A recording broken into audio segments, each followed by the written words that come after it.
Hey everyone, how's it going?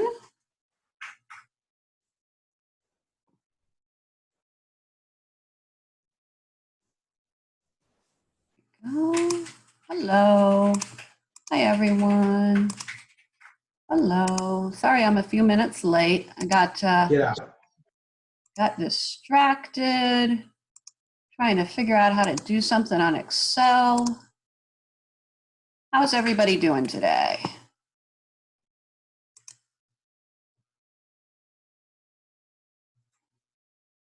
Okay. So,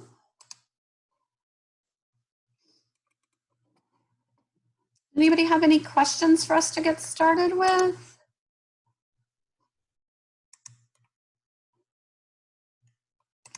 All right, can you guys all see the screen where we've got the PDF for our notes?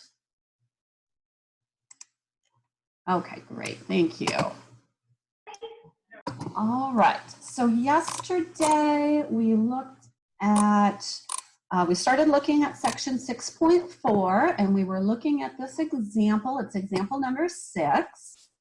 And we were trying to solve this equation. We had 2 sine squared plus 3 cosine x minus 3 equals 0. And so just as a reminder, the first thing I did was I replaced sine squared x by 1 minus cosine squared x.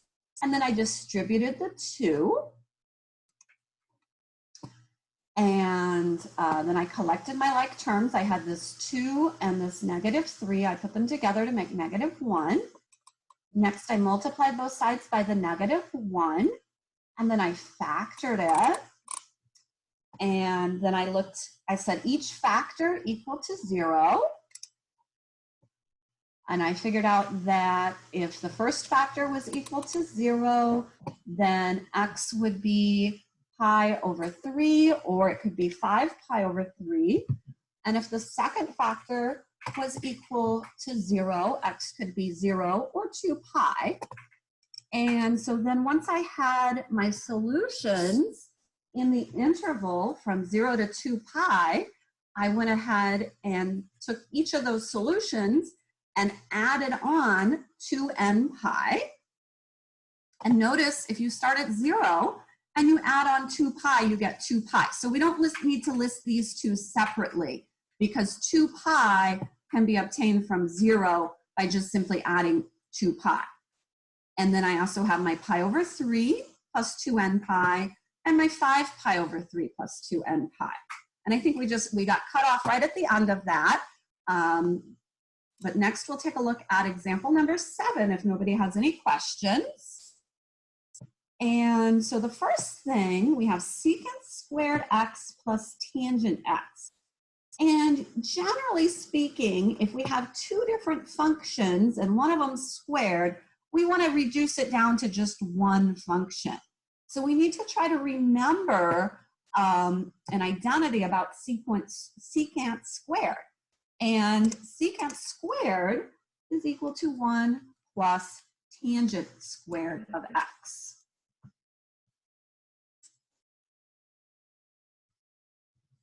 Does that sound kind of familiar? Okay, so I can replace secant squared by 1 plus tangent squared.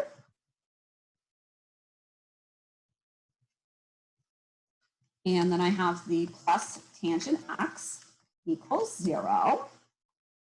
So I'm just going to rewrite it a little bit where I have descending powers. So I have tangent squared of x plus tangent x plus 1 equals 0. And if needed, you can do a substitution. I'll go ahead and do that. I'm going to replace tangent with u. So I get u squared plus u plus 1 equals 0. And if you try to factor that, you'll see that it's not going to factor nicely. So if you can't factor it, you're going to have to use the quadratic formula. Remember, the quadratic formula says if you have a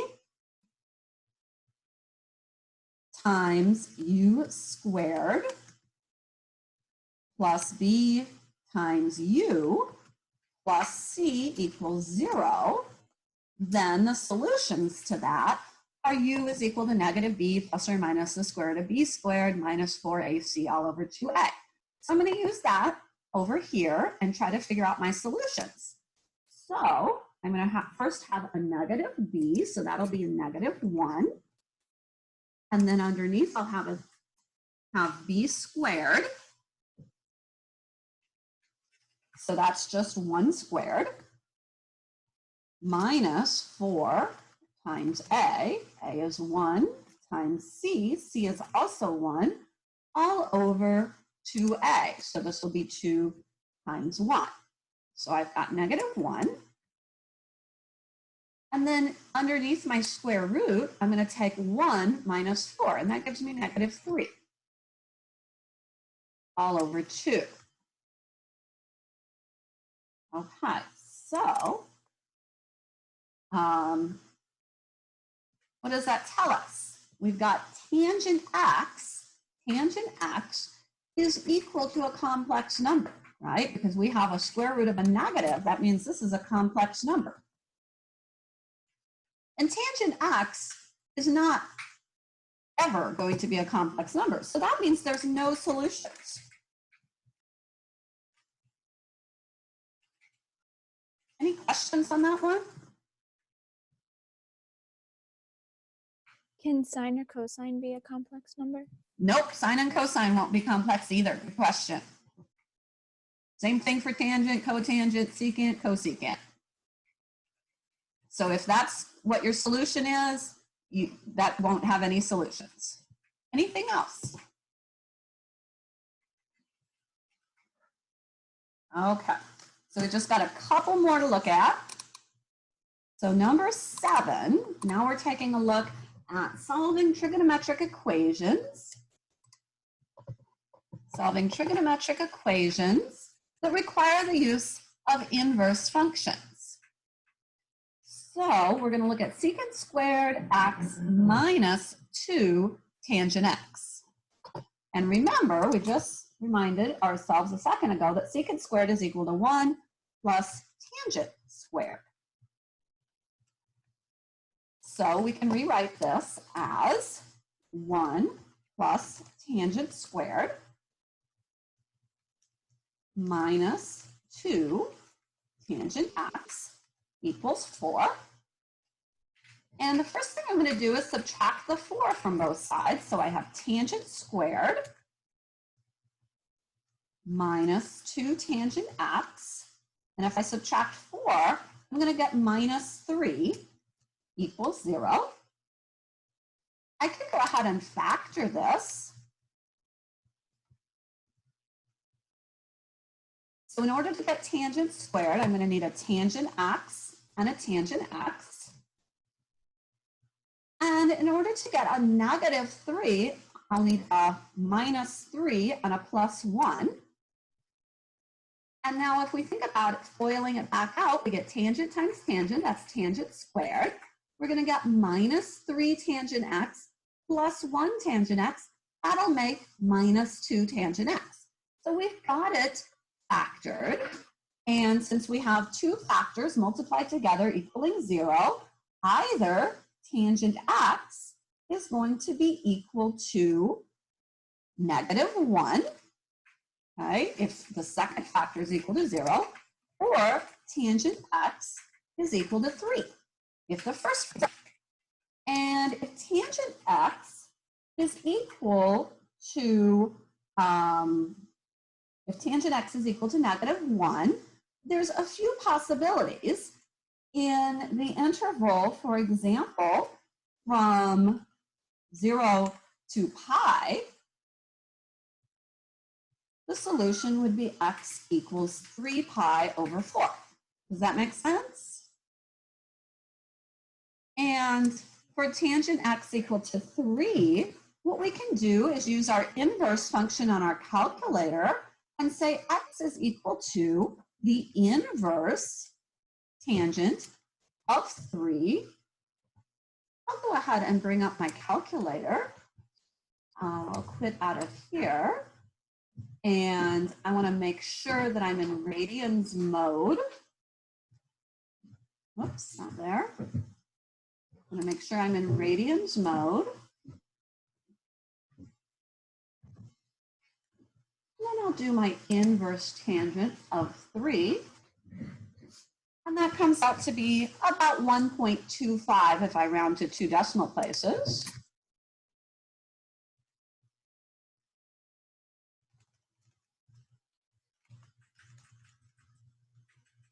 All right.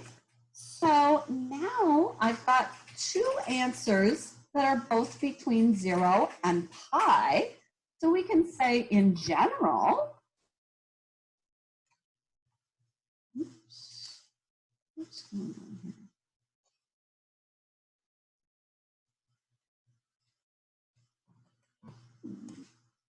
Let me see. Sorry about that.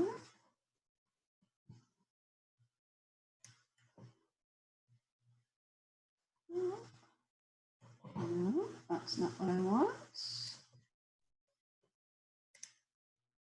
Hang on just a second. I'm having some computer problems.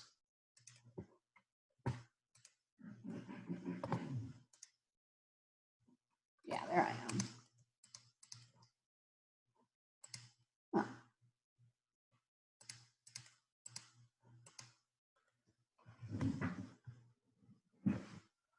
I'll be right back. I'm having some trouble over here. I don't know what happened. I'm no longer able to type. So normally I've just been typing all this stuff in just like that. Ah, I'm good. Thank you. Okay, so in general, x would be 3 pi over 4 plus n times pi. And our other solution is x equals 1.25 plus n times pi, where n is an integer. So this one's got 2 different families of solutions. Any questions about that example?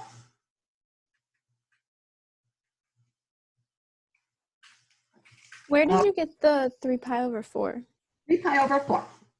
Okay, so I was trying to think on my unit circle, where is tangent equal to -1? And there's actually 2 places where tangent's equal to -1. There's a place in the 2nd quadrant and in the 4th quadrant. So if I'm just looking from 0 to pi, I would be thinking about my 2nd quadrant. And so in the 2nd quadrant, when x is 3 pi over 4, the cosine is square root 2 over 2, and the sine is root 2 over 2. And so when we find the tangent, since, I'm sorry, cosine is negative, but sine is positive, but they're both the same value.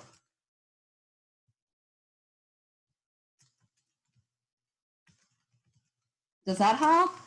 Or still a little confused? No, that makes sense. Thank you. Okay, you're welcome. What else?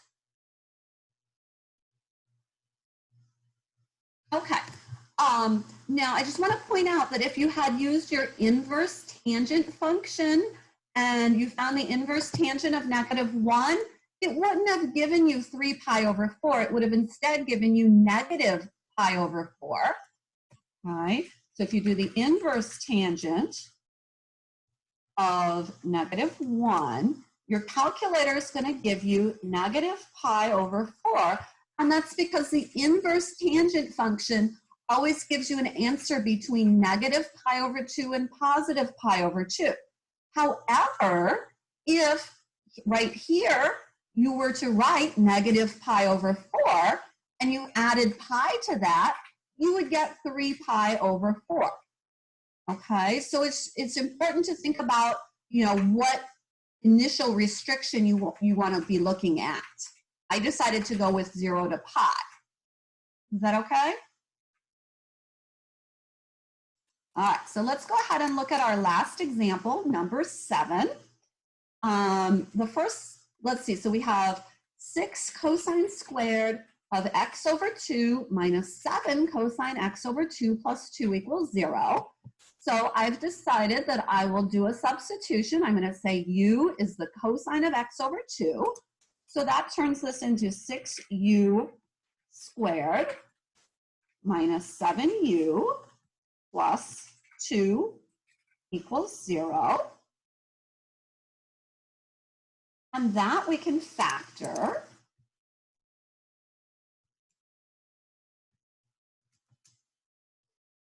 So in order to get the 2, or in order to get a plus 2 with a minus in the middle, one of them needs to be a minus 1 and the other one needs to be a plus 2. And in order to get a 6u squared, there's actually a couple different ways you could do that. You could do a 3u and a 2u, or you could do a 6u and a 1u. And if you might just need to play around with it a little bit, but you will find that if we put the 2u here and a 3u here, that will give us 6u squared. And then if we multiply it, we'll get a minus, let's see, I'm sorry, these both need to be minuses, don't they? Because that will make a plus 2. Okay, and so we get a minus 3u and a minus 4u, so that makes a minus 7u. That make sense? All right, so we've got 2 factors multiplied together equaling 0. So either the first factor is equal to 0 or the second factor is equal to 0. And then we can go ahead and over here, we're going to add 1 to both sides. Over here, we're going to add 2 to both sides.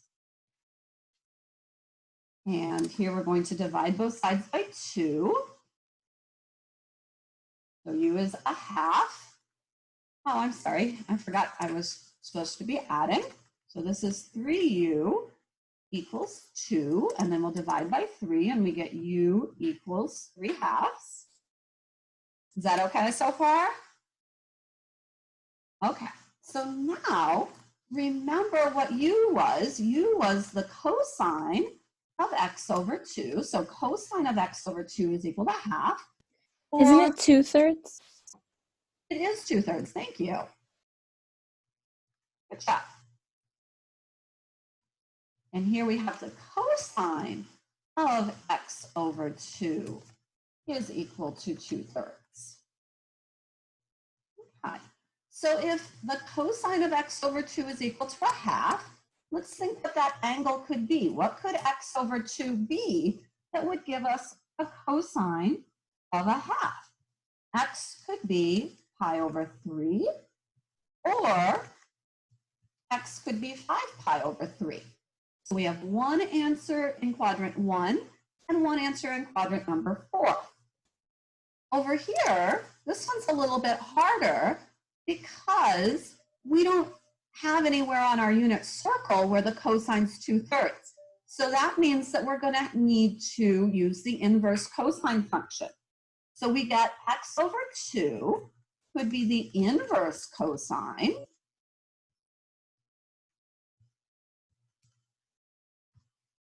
of 2/3.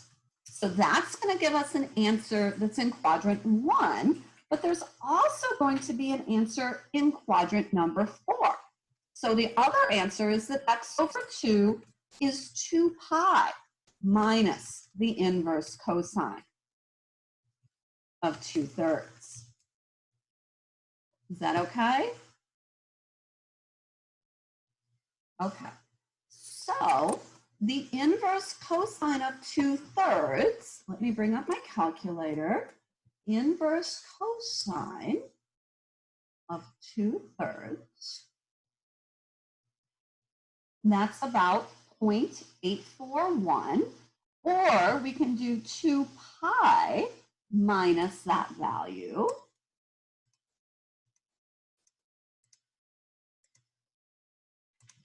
And that gives us about 5.442.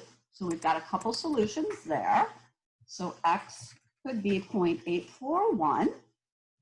I'm sorry, x over 2, excuse me. X over 2 is equal to 0.841 or 5.442.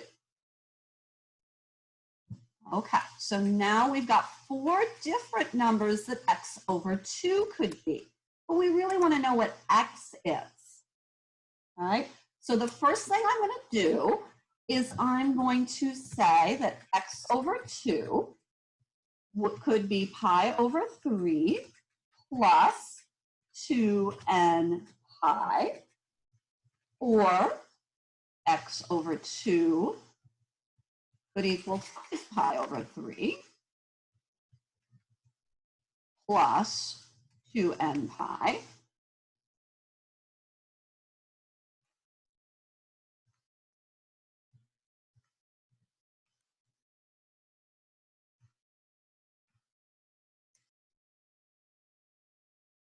Or x over 2 could equal 0.841 plus 2n pi, or x over 2 could equal 5.442 plus 2n pi. Does that make sense? Because we know once we have an answer, we can always add on any multiple of 2 pi. And now we're going to go ahead and multiply by 2. So x could be 2 pi over 3 plus 4n pi, could be 10 pi over 3 plus 4n pi. It could be 1.682 plus 4n pi, or it could be 10.884 plus 2n pi.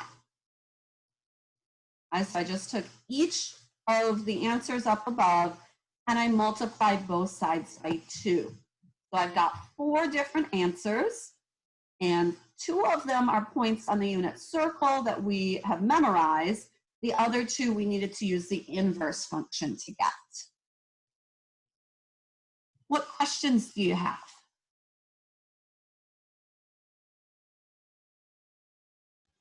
Why did you do, sorry, I lost it. The x over 2 equals 2 pi minus cosine, inverse cosine. Okay, so right here is what you're asking about? Okay. Yeah. Okay, so hang on just a second here. I'm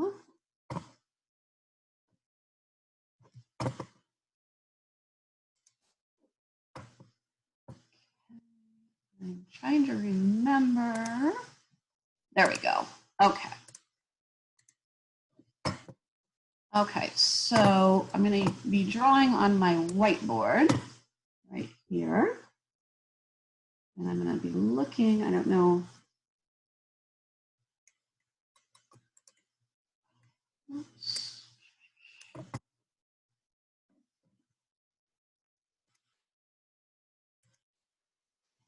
There we go.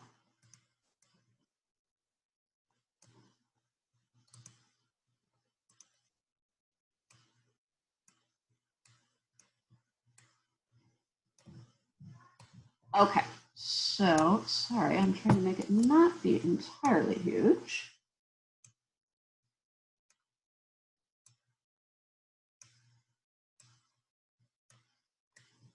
There we go. So on my whiteboard here, here's my unit circle. And so one of the values that I figured out was whoops, sorry about that. That's a crazy looking circle. But one of my values was about 0.84, right? So here's pi, and pi is about 3.14. And here's pi over 2 up at the top.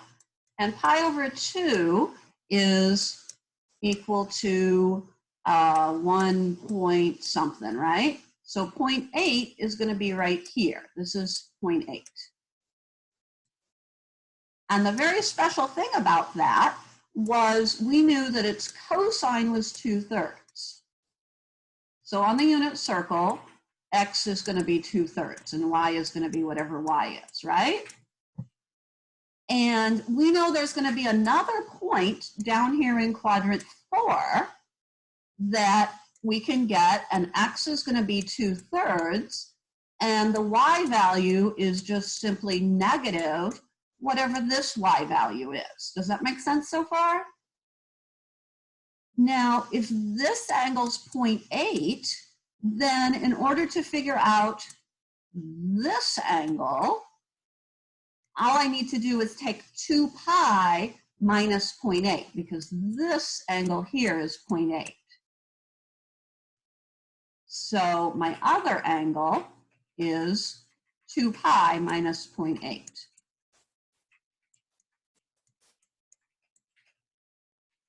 Does that help some? Yeah. Okay, sorry that my drawing is so horrible. Are there any other questions while we're looking at the drawing? Or any other questions about anything at all?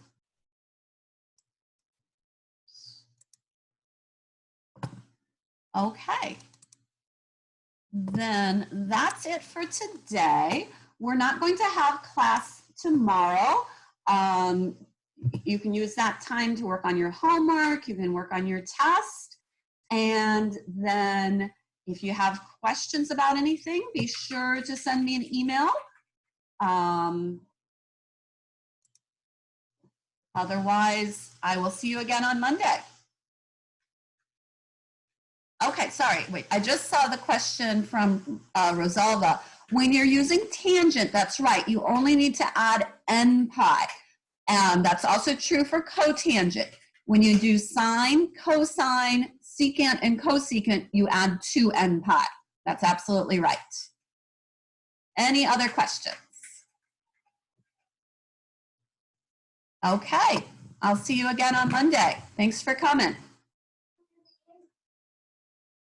Bye, everybody.